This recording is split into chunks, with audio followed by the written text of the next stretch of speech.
Me llama la atención que cuando se habla de la transición política salgan a relucir el proceso 1001, los asesinatos de los abogados de Atocha, los últimos condenados a muerte por el franquismo, los partidos políticos, la muerte de Franco, la proclamación del rey, la redacción de la Constitución, el primer gobierno de Suárez, el golpe de Estado y hasta las masacres de ETA. Pero nada sobre el movimiento feminista. Nos lo tenemos que volver a contar a nosotras mismas para creerlo.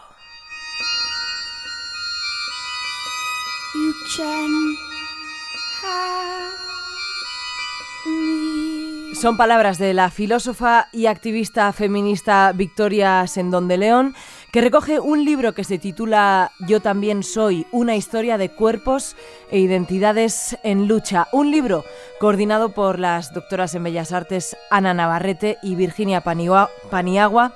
Bienvenidas a Si no puedo bailar en Radio 3 Extra. Bienvenidas igualmente. Hola, ¿qué tal estáis? Bueno, ¿por qué para hablar sobre arte feminista y queer en el Estado español hay que hacer un recorrido por los movimientos feministas en la transición? ¿Qué es lo que habéis hecho en este libro? Nosotras iniciamos el proyecto intentando cubrir justamente ese gran agujero que existe cuando nos ponemos a pensar los sujetos transicionales. Es verdad que el feminismo, igual que las prácticas queer, que transformaron radicalmente este país y que hicieron verdaderamente una gran revolución, han pasado absolutamente de la historia de la transición. Han sido excluidas de la historia de la transición. Y esto dice mucho de este país. Es verdad que estas voces han sido excluidas justamente porque sus contribuciones a la transición fueron verdaderamente poderosas y revolucionarias. Bueno, teniendo esto en cuenta, este contexto, vamos a empezar por saber qué es ese libro, qué es Yo también soy. Pues Yo también soy es un espacio de aparición, como comentamos, en el que de repente encontramos un punto de encuentro entre varias historias de artistas que parecía que no encajaban en ningún otro grupo. Porque has dicho artistas, pero en el subtítulo habláis de cuerpos e identidades en lucha. ¿Por qué referiros a esos dos conceptos? Tenemos delante de nosotros un conjunto de artistas, activistas queer, activistas feministas, que a partir de los años 90 inician todo un trabajo muy serio en torno al cuestionamiento de la identidad, ¿no? Estos artistas y estas proposiciones no han entrado en los grandes discursos del arte, aunque es verdad que a partir de los años 90 ciertas cuestiones en torno a la cuestión identitaria empiezan a hablarse en el campo de la estética y en el campo del arte. Sin embargo, la institución es muy resistente a estos discursos y han quedado absolutamente excluidos del gran discurso de la práctica artística en este país. Esto que dices me sirve para lanzaros una pregunta que vosotras mismas os hacéis en la introducción del libro. ¿Por qué no hay libros de y sobre artistas feministas y queer en España? Claro, es verdad que en el campo de la edición se ha hecho un enorme esfuerzo por introducir voces, pero es evidente que el campo enorme académico excluye muchísimos discursos. Cuando nosotros nos ponemos a esta tarea empezamos a darnos cuenta de que el artista feminista es demasiado intelectual a la propia academia. Traen discursos muy politizados, muy transformadores, que evidentemente la institución no está dispuesta a asumir. Entonces hay una especie de maquillaje, hay una especie de apertura en los 90, pero es una apertura que concluye con varias exposiciones, que de hecho nosotros señalamos en el libro. Hay ciertos espacios académicos que empiezan a hablar de la teoría queer y sobre todo en torno a la crisis del SIDA, que siempre hay que nombrar que las crisis sociales siempre generan transformaciones en el campo intelectual, pero seguimos sin tener ese espacio de reconocimiento. Por lo tanto, cuando hablamos de aparecer o desaparecer en el libro, es que es verdad que estos cuerpos han desaparecido para el discurso de la transición. Cuando nosotros queremos ver estos campos revolucionarios, transformadores y estas prácticas que empiezan a aparecer a finales de los años 60 y 70, nos damos cuenta de que cuando llegan los 90 en un espacio de una democracia asentada, estos discursos que en un momento determinado podían haber sido utilizados han desaparecido. Y eso tiene que ver, de hecho, con una situación muy clara en este país de que la transición, desde luego, no se hizo con las garantías democráticas que debía haberse hecho, ¿no? Porque ¿qué quiere decir que estos discursos hayan desaparecido? ¿Cuál es la consecuencia? Creemos que la consecuencia y la conclusión que nosotros sacamos del libro es que la institución artística es muy maquilladora y que la institución artística utiliza discursos muy superficiales y que luego a la hora de la verdad, a la hora de la profundidad de lo que trabajan estos discursos, estamos hablando de la diáspora sexual, estamos hablando de la diáspora feminista. Cuando ellos abordan estos discursos se vacían, se quedan en una superficie. De hecho, el mundo del arte, por ejemplo, ha creado una categoría de mujer artista que excluye los discursos feministas, lo que es aporético en sí mismo, ¿no? De eso hablaremos más tarde, de esa supuesta categoría, pero esto que estabas comentando ahora, Ana, creo que dice mucho de cómo se configura el sistema de arte español. No sé si vosotras pensáis lo mismo. Bueno, el sistema del arte español es evidente que tiene unas deudas enormes con los discursos comprometidos. En España se hizo una transición también cultural, y esa transición cultural se basó en poner muchísima fuerza en un imaginario vanguardista. El arte nos iba a liberar a todos, iba a ser el camino fundamental para ser democráticos, para llegar a esas cuotas de democracia europeas, etcétera, etcétera. Y se utilizó el arte, pero se vació el arte de contenidos. De hecho, podríamos poner un punto de arranque entre los encuentros de Pamplona. Ahí podríamos decir que empieza la gran fiesta del arte español, pero esa gran fiesta del arte español se olvida de los discursos politizados. De hecho, los grandes teóricos en este momento y los grandes comisarios de arte que trabajaron en estos primeros años de la democracia hablaban del arte político como algo aburrido, ¿no? Claro, estas propuestas que tenemos entre las manos, desde luego, atraviesan muchísimos discursos políticos, ¿no? ¿Y es posible que cuando ese arte político llega también a la institución se desinfle? Ese arte llega a la institución y se desinfla inmediatamente, porque la institución tiene un proceso perverso de institucionalización, ¿no? Siempre parece que cuando hablamos de institucionalización hablamos de la política, pero hay que pensar que la cultura se institucionaliza también, ¿no?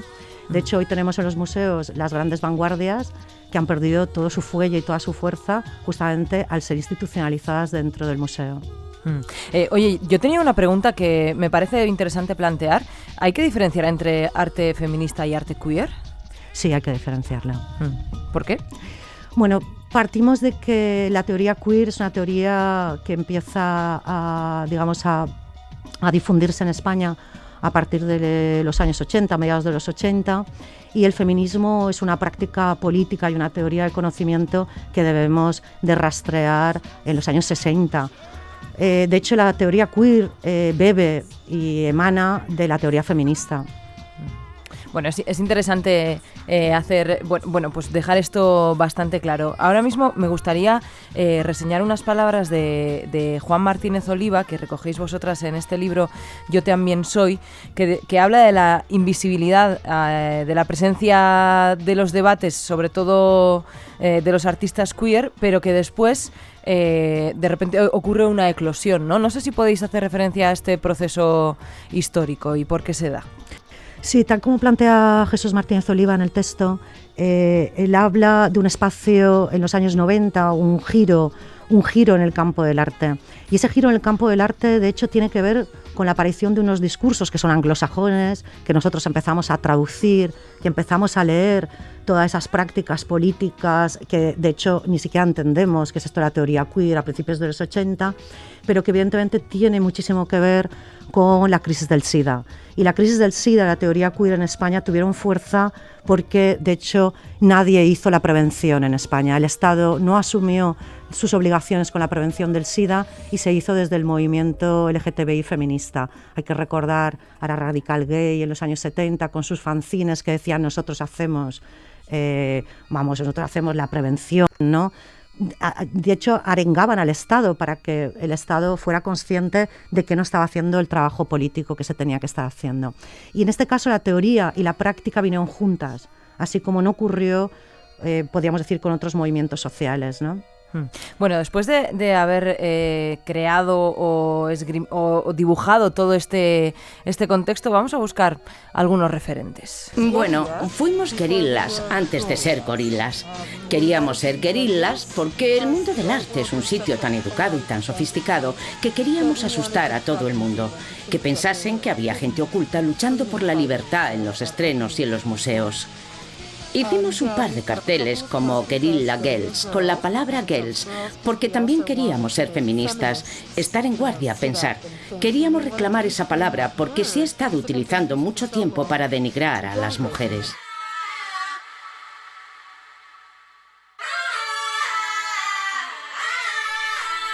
Si pensamos en arte y feminismo, uno de los primeros referentes que se nos viene a la cabeza son las Guerrilla Girls, que desde los años 80 critican la falta de las mujeres en los museos. Ana, Virginia, no sé si en España se han tenido referentes internacionales como las Guerrilla Girls u otros referentes.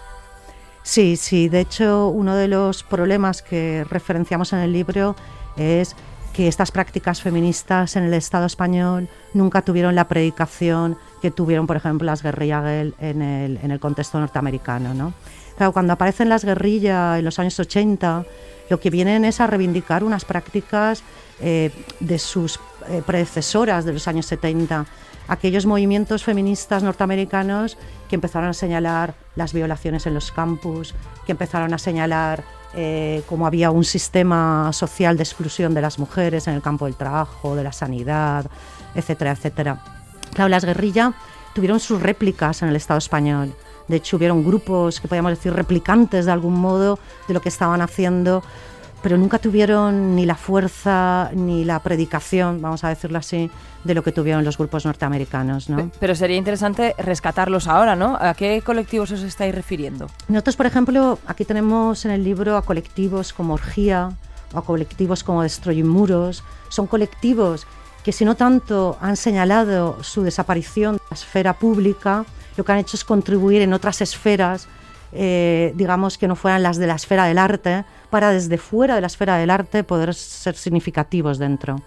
De hecho, el movimiento Orgía, que aquí en esta ocasión nos presenta una partitura de una performance, el contenido de esa partitura, de esa performance, lo que está recopilando son todas esas arengas del movimiento social en las calles desde el nacimiento de todo lo que llamamos, digamos, la lucha gay, la lucha contra la discriminación sexual, ¿no?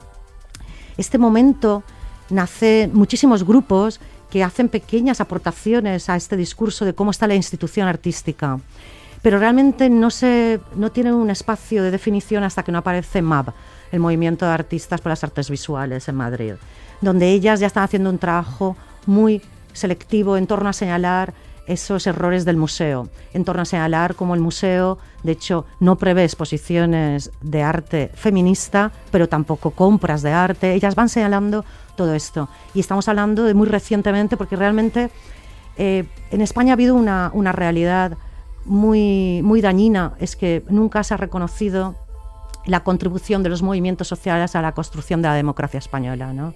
No solamente hablamos del movimiento queer o del movimiento feminista, del movimiento de la ocupación, del movimiento contra los ejércitos.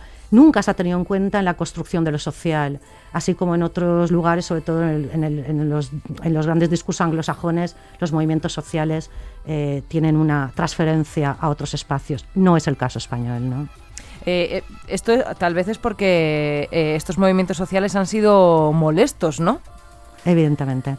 Estos movimientos sociales han señalado los graves errores de los procesos democráticos, han señalado los graves errores de los discursos neoliberales en materia económica, han estado señalando permanentemente, han sido molestos, han metido mucho el dedo en la llaga, claro.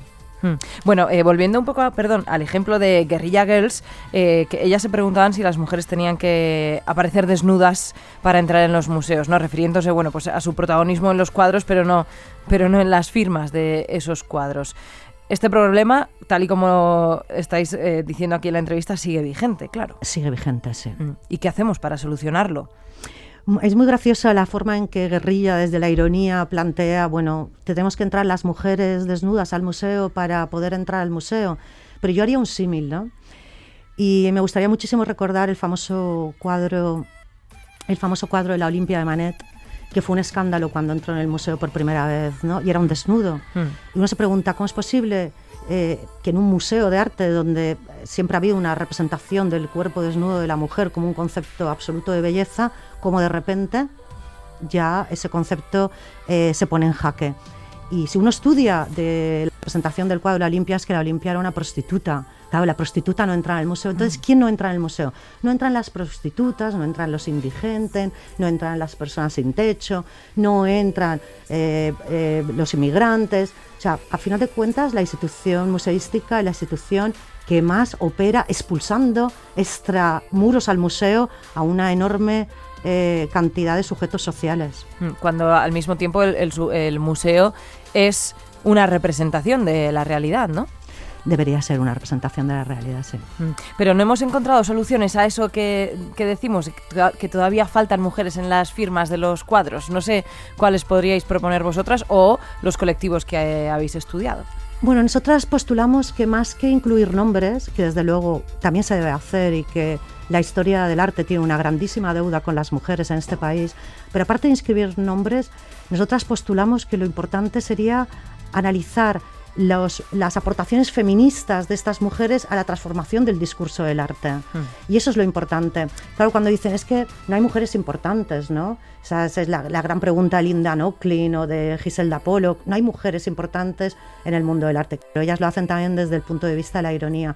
Claro que las habían, pero claro, ¿qué podíamos pintar las mujeres, ¿no? O sea, ¿qué podíamos pintar las mujeres en el siglo XIX? Desde luego, las mujeres no podían salir a la calle como el flaneur, ¿no? Y conquistar la ciudad, ¿no? Las mujeres tenían unos lugares domésticos. ¿Qué representaban las mujeres? Por lo tanto, aquello podían representar lo que vivían: interiores domésticos, familiares, maternidades, etcétera, etcétera, ¿no? Pero no es porque las mujeres no tuvieran otras cosas que contar, ¿no?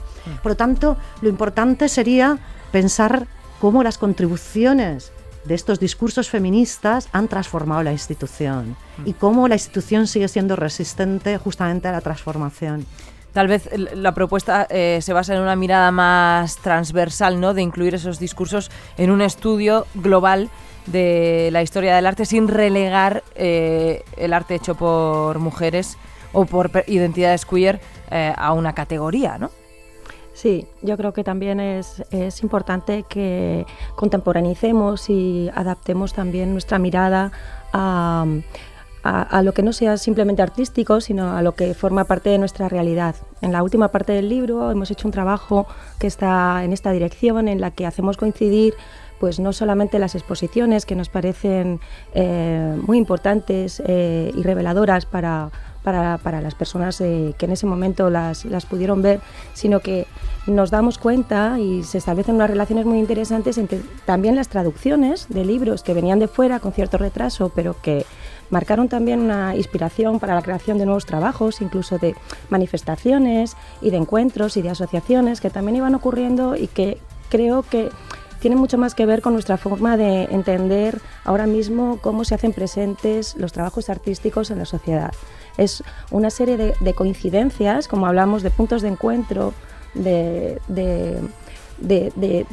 cosas que pasan, ¿no? El decir yo también soy tiene mucho que ver con eso. Es decir, no es solamente un momento de producción artística, que es un poco el nacimiento del hijo, sino que también es el encontrarse políticamente o en contextos también de existencia, el tener hijos, el encontrarse con nuevas maneras de quererse, nuevas maneras de vivir, nuevas maneras también de aceptar los tiempos que nos han tocado. Así que creemos que igual que el arte sale de los museos y empieza a participar en el ser y en el estar de toda nuestra vida, los relatos que a lo mejor antes tenían que estar en un lugar, una localización más concreta, ahora también están pues mucho más líquidos, como solemos decir. La generación de los 90 podría conformar el primer grupo de artistas y teóricas feministas dentro del Estado español que, debido a una serie de factores económicos, sociales, políticos, educacionales, confluyen en una serie de planteamientos más informados por la teoría de género y las tecnologías visuales.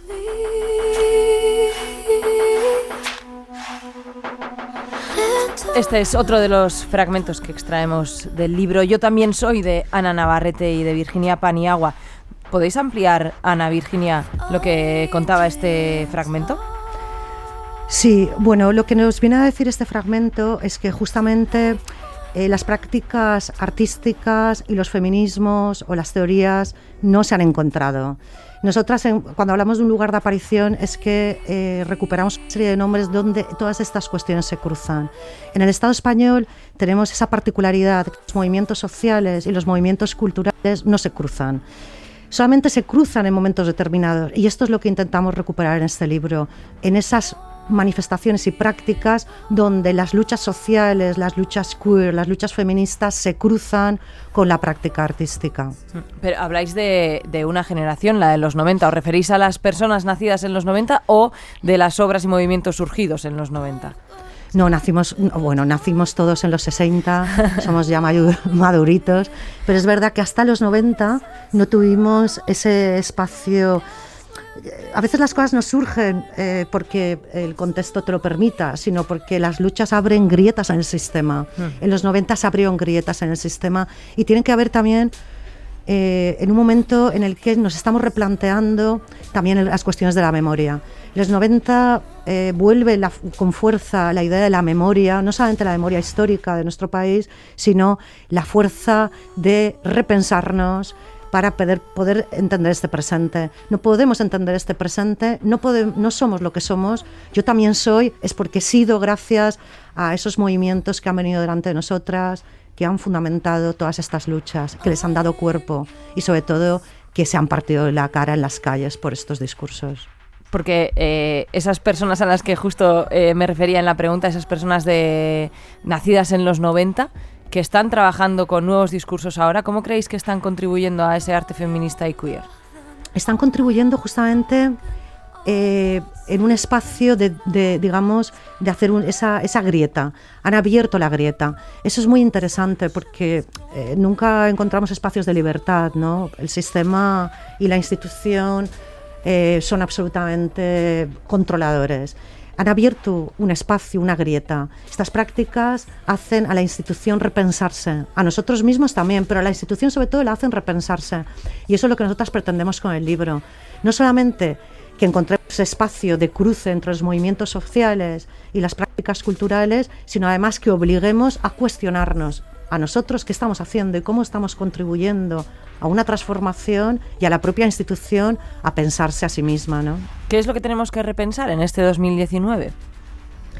Yo creo que lo que tenemos que repensar es si realmente nos vamos a definir tanto por un dato en concreto, sea nuestra identidad sexual, sea nuestras prácticas, sea nuestra afinidad o no con el arte, o si realmente lo que vamos a hacer es abrir los ojos y todas las demás ventanas que tenemos a todo lo que nos estamos encontrando de una manera mucho más fácil y abierta gracias a las tecnologías, a los movimientos de comunicación y a la contemporaneidad en general. Porque teniendo en cuenta este repaso histórico de movimientos, de identidades, de cuerpos en lucha a la que hacéis referencia y que investigáis en este libro en Yo también soy, ¿qué futuro auguráis al arte feminista y queer?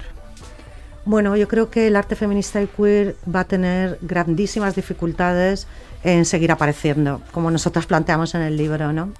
Y de hecho, lo que nosotras terminamos por concluir es que este es un libro de artistas que hablan de su trabajo en primera persona. Y concluimos diciendo que es posible que la práctica feminista del arte tenga que encontrar un espacio diferenciado para habitar. Un libro ya es un espacio diferenciado para habitar. Pues Ana Navarrete y Virginia Paniagua, autoras del libro Yo también soy, muchísimas gracias por estar con nosotras en Sí no puedo bailar. Un abrazo. Muchas gracias.